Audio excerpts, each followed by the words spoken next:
So what happened before the Tariff of 1816?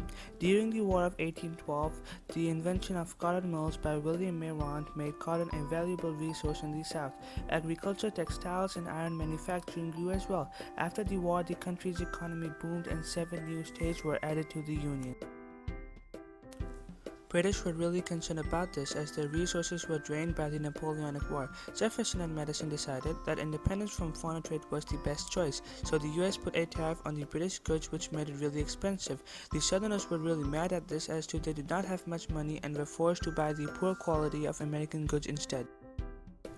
This introduced the Tariff of 1816. This was a protectionist measure that increased the price of goods being imported by 25%, later 20% if brought in from a foreign nation. This tariff was designed to protect the U.S. manufactured goods from overpowering foreign competition. The idea was that, by raising the price of imports, this would lead Americans to buy the cheaper goods or items being produced within the country. As a result of this, businesses in the North would flourish with profit. The Tariff of 1816 would also go down as being the first tariff passed by Congress to not only protect domestic industries, but to also help our nation pay off the debt. Influences by Henry Clay, John C. Calhoun, and Alexander J. Dallas, who supported domestic industries and protectionism at the time, would lead to a passage in legislation for the tariff, especially when this was recognized as a solution to the federal budget deficit. The support that this act got from the South was pretty impressive, and strong leaders from South Carolina, such as William Lowndes and John C. Calhoun, supported this tariff.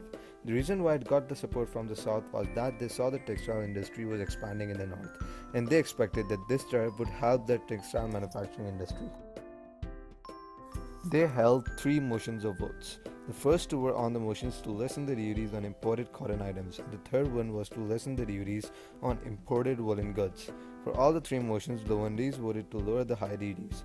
14 of the congressmen voted for this tariff, amongst which 8 of them voted to lessen the duties. While not all Southerners were opposed to the Tariff of 1816, a majority were. Due to the way the tariff was written, it provided protection for the manufacturers in the North and nothing for Southern planters. In fact, they thought that they were having their economic prosperity sacrificed to help the North. After the passing of the tariff, there was a severe depression in agricultural markets, and further convincing people in the South that the tariff was in place to help the North and that manufacturing success did not correlate to agricultural success. With all they felt was being sacrificed, resentment of the North built up quickly in the South. Another major difference in the North and the South, slavery was a hot political topic at the time. These 2 issues combined made Southerners feel like the North was trying to squeeze them economically on multiple fronts.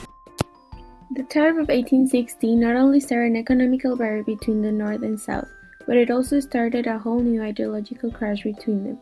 While the North was having a rapid industrial progress supporting the government subsidies, the South was still relying on cotton cultivation and the free labor they got from slaves. Even though the tariff was passed to protect the industries and increment foreign competition, it had tremendous negative effect on the South's economy, and it automatically increased the sectionalism between them. The tariffs of 1824 and 1828 increased the anger from the Southern population, leading to the nullification crisis and ultimately to a total separation between North and South.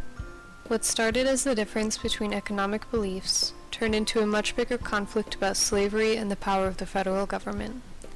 In 1854, the support towards the North's set of values and plans led to the creation of the Republican Party. In the presidential election of 1860, the disagreements between North and South over slavery, railroad expansion, and government subsidies were on their absolute peak. And after the defeat of the Democratic Party, Abraham Lincoln led the country to the Civil War, the war that put an end to slavery.